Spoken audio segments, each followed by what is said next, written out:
Hello everyone and welcome back to Aussie ATPLs. Today we'll be diving back into CASA ATPL flight planning.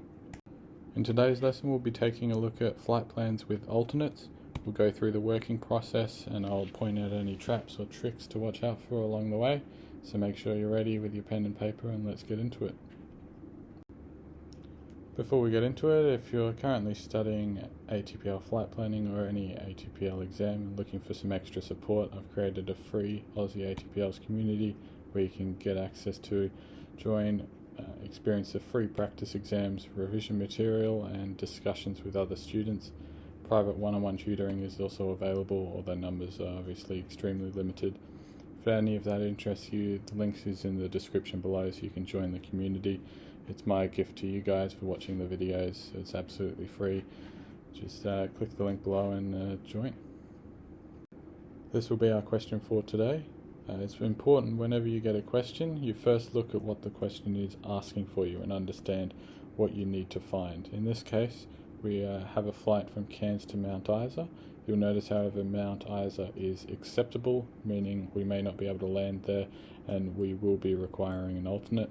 The alternate in this case being Alice Springs. Now, the question states we must find the fuel required to be on board at startup to cover our flight to Mount Isa from Cairns, and then obviously on to Alice Springs as our alternate. So you can take a photo of this question if you like. You can refer back to it as we go through the working out. If you're a fair way through your studying and you want to just complete the question, then go through the working with us to see how you did, feel free to do that. Just take a photo and we'll get right into it. So obviously my first step that I always like to do is to find our route on our Urk-hai chart. This is obviously Urk-hai 2. So we highlight our route here. We've got Cairns to Mount Isa onwards to Alice Springs. And obviously Mount Isa here circled in red. So what I like to find is the sector data for all the different sectors that we're going to need.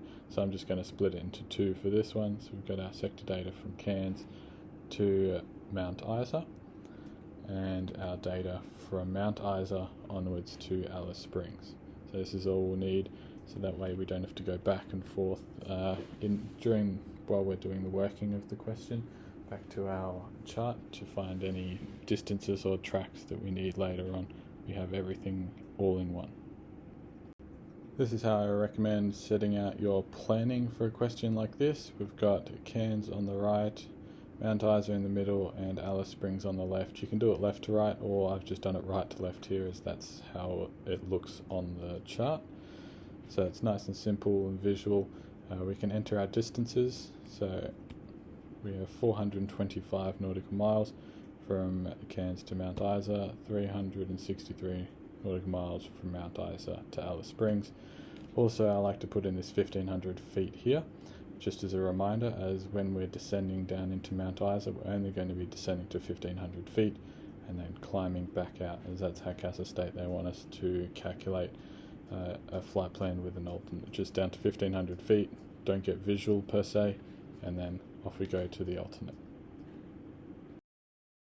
So as with any flight plan, our first step is to find our climb data leaving our destination, which is Cairns. So we've got our Cairns to Mount Isa data here with a track and a magnetic variation to help us get the wind component. Whereas you're going to be using the route sector wind temperature from level 185, which we have here. They'll give us 31 knots of headwind and 9 degrees of ISO deviation, which we're obviously going to be rounding to plus 10 for our climb graph. So if we take flight level 310, brakes release weight of 76 tons and ISO plus 10, that'll give us climb data of 23 minutes, 2,950 kilos, 146 nautical miles. Obviously this needs to be adjusted for wind. So we take our 31 knots of headwind, divide that by 60 for the minutes, times it by 23 for how many minutes in the climb, and then that'll give us 12 knots adjusted. So we take 12 nautical miles, adjusted, which we take away from our 146, which give us final climb data of 23 minutes, 2,950 kilos, and 134 nautical miles. Now, since we got our fuel burn in the climb, we can also find our top of climb gross weight. So we take our brakes release weight minus our fuel burn in the climb, and they'll give us a top of climb gross weight of 73,250 kilos, which we'll be needing later. So if we head back to our planning page here, we can enter in the distance in the climb and our fuel burn figures, which we'll calculate down the bottom here, as we'll be needing all the fuel burns for our eventual answer to our question. And next we can chuck in our top of climb gross weight as well, which we'll be needing. So the next step is to find our descent from the top of descent into Mount Isa, but we're only going to be descending down to 1500 feet, and I'll show you how to do that now. So to find our landing weight data, we need to find our rough landing weight. As the route is reasonably short, and taking off quite heavy, we can safely presume that we're going to be using the landing weight data for 70 tons. However, if you're unsure about this, you can always use these specific air ranges that I have here. You just times this by the total distance and then add on 1500, and that will be reasonably accurate to what your flight fuel burn is going to be across that whole sector. So obviously today we're only going to be needing long range cruise, which is 9.2, so we can use that to find our estimated landing weights and then find our descent data. So to find the landing weight over the sector, we're going to take our specific air range and times it by the distance, 425, plus 1500 for the extra allowance for climbing, and that will give us an estimated fuel burn over the sector of 5,410 kilos. Take our brakes release rate minus the estimated fuel burn, and that will give us an estimated landing weight of around 70 tons. So obviously we have our route data here from Cairns to Mount Isa with our track and magnetic variation to help us get our wind, and then we use the route sector wind temperature from level 185, which will give us a 31 knot headwind. So obviously we need to take our descent data from flight level 310 and then take away the descent data from 1500 feet to get the difference. The difference between that will be the descent from flight level 310 down to 1500 feet. So we have 21 minutes, 660 kilos and 107 nautical miles for flight level 310, and for 1500 feet it would take us 5 minutes, 320 kilos and 5 nautical miles. So the difference between these is 16 minutes, 340 kilos and 95 nautical miles, and that is for the descent from flight level 310 to 1500 feet. So adjust this for our wind component. We have a 31 knot headwind divided by 60 times 16 minutes gives us 8 nautical miles, and as that's a headwind, it's going to decrease our descent distance. And remember, there's no 400 kilos of approach and maneuver fuel here, as we're not maneuvering to land. We're simply flying down to 1500 feet, not getting visual, and climbing back out to go to Alice Springs. So which gives us a final descent data of 16 minutes, 340 kilos and 87 nautical miles. So if we head back to our working out page, we have the descent distance of 87 nautical miles, and we've added our 340 kilos to our fuel burn tally that we have. So we can now find the distance in the cruise. So we take 425 minus our climb distance and our descent distance, and that'll give us a cruise segment of 202 nautical miles, which is our next step, is to find the fuel burn during this cruise segment. For the cruise segment, first we find our wind component and ISO deviation, obviously, so we must use the route sector wind temperature data from flight level 300, as it's the closest to our cruise level of 310. Note that no interpolation is ever required. For this, you just use the one that's closest. Our data will be our data that we found earlier, so we have ISO deviation of plus 6 degrees and 50 knots of headwind, which we have here. Now our estimated mid-zone weight here, which we need for our fuel flow and Mach number, as we're using a long range cruise, so our Mach number is variable. So we take our specific air range of 9.2, our headwind, times it by 0.02 and add that on, as it's a headwind. If it was a tailwind, we would decrease our specific air range, but we'll be increasing it. and they'll give us 10.2 as our specific ground range. Times that by the distance in the cruise, divided by 2 for our mid-zone cruise burn, as we need how much fuel we're going to burn to the midpoint of the cruise zone, and then take that away from our top of climb gross weight, and they'll give us an estimated mid-zone weight of 72,220 kilos, or rounded to 72 tons, which will give us, if we put it into our Boeing 727 handbook and the page number at the top left there, it will get, at flight level 310, will give us a Mach number of 0.787 and a fuel flow of 1389 per hour, and that's per engine as well. So the next step is to find our total fuel burn. To do that, we'll need our ground speed, obviously, and our fuel burn per hour. So first we'll start with the ground speed. First we need TAS. The way I like to find TAS is using the speed of sound formula, which you can find details of in the community, the links in the description below. However, you can also use your whiz wheel. I recommend the speed of sound formula, as the whiz wheel can be inaccurate, up to 4 knots, just depending on manufacturing or warping if it's been left in the sun and so on. So either way, you should have a TAS of 462 knots. With our headwind of 50 knots, gives you a ground speed of 412 knots.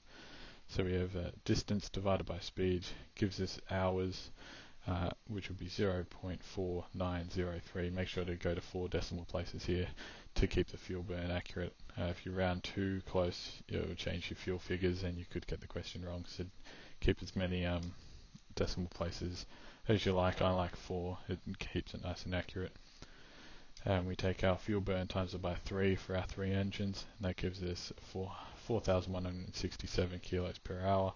Obviously this needs to be adjusted for ISA, so since we got plus 6 degrees, we're going to increase it by 2%, which gives us a new hourly fuel burn of 4,250, and then we combine these hours times hourly fuel burn, gives us the fuel burnt over that time, which is 2,083 kilos of fuel burnt in the cruise.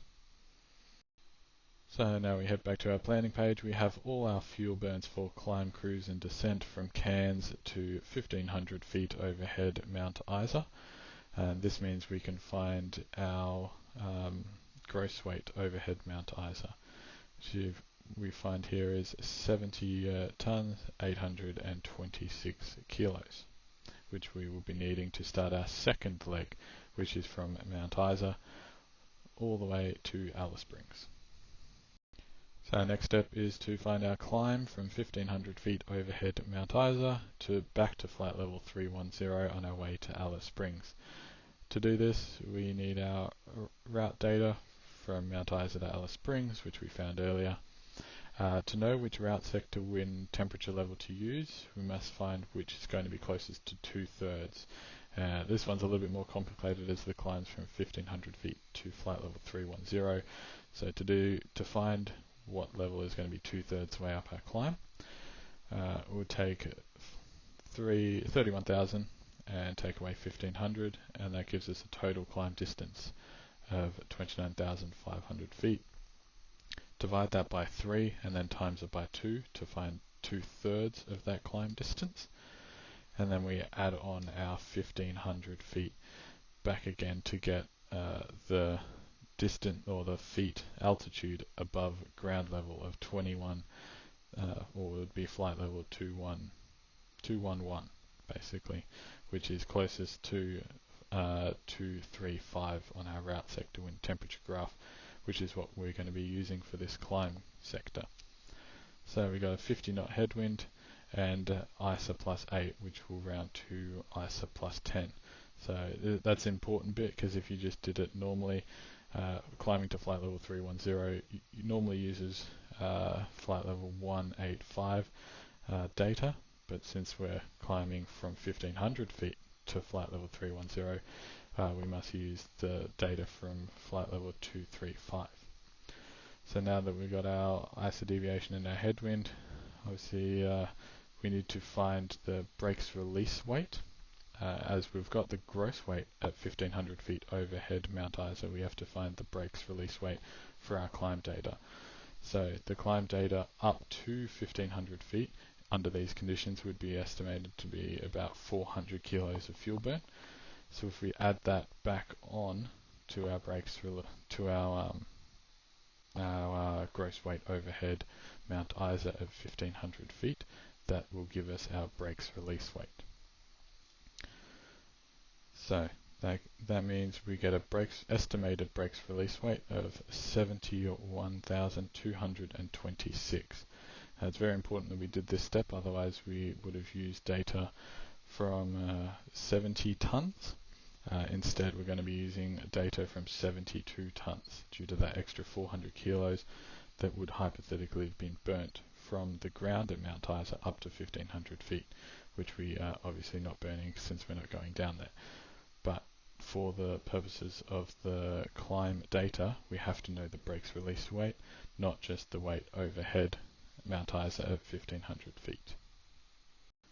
Now we have all the information we need to find our climb data. What we must do is do what we did with the descent earlier, where we find the climb up to flight level 310 and the climb up to 1500 feet and find the difference between these.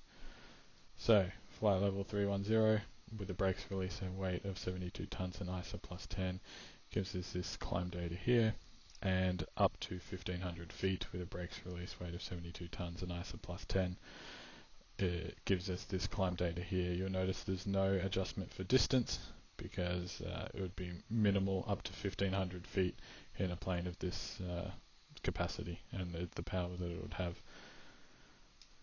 So if we take our initial climb data to flight level 310 and take away the data up to 1500 feet of 2 minutes and 400 kilos, we get our the data from 1500 feet up to flight level 310 of 19 minutes, 2,250 kilos and 130 nautical miles. Obviously we must adjust this for our wind. So since we got 50 knots of headwind, divide that by 60, then times it by 19 for 19 minutes during the climb, gives us a 16 knot headwind adjustment, which we will need to take away from 130 nautical miles. Giving our final descent data of 19 minutes, 225 kilos and 119 nautical miles. So now we got the fuel burn during the climb. We can get our top of climb gross weight, which we'll need for our cruise. So we take our gross weight overhead Mount Isa at 1500 feet, take away our fuel burn in the climb, and that'll give us a top of climb gross weight of 78 tons, 576 kilos. Now we have the distance to climb from 1500 feet to flight level 310, which is 114 nautical miles, and our fuel burn during the climb of 2,250 kilos. The next step is to find our descent back down into Mount Isa. For all descent data, obviously we need to find our estimated landing weight. This one is a bit harder as it's not completely obvious like they normally will be. What we'll have to do here is find the wind component in the cruise to adjust our specific air range so that it will be more accurate and we get a more accurate estimated landing weight. So first of all, we have our track from Mount Isa to Alice Springs, and we're going to be using the route sector wind temperature from flight level 300 as we just use the cruise sector for our estimated landing weight, and that'll give us a 61 knot headwind. So if we 61 times 0.02 and then add that on to 9.2 as it's a headwind, and it'll give us 11.42 is our specific ground range. We take our total distance, times it by that number there, plus 1500, and we get an estimated fuel burn during this sector of 5,645. Now obviously this is from the ground at Mount Isa, so we're going to use our estimated brakes release weight to find our estimate, and then take away the fuel burn to find our estimated landing weight. So we have an estimated landing weight of 65,581 kilos, so we're going to be rounding that to 70 tons. But you can see if it was like 600 kilos more fuel burn, then we'll be using the landing distances for 60 tons instead of 70 tons. So it's very important that we do it this way. So obviously in the descent we use the route sector wind temperature level of flight level 185, and that'll give us a headwind of 28 knots. So flight level 310 with the landing weight of 70 tons gives us 21 minutes, 660 kilos and 107 nautical miles. Adjust that for our wind component, gives us a 10 nautical mile adjustment, which decreases our descent distance by 10 miles.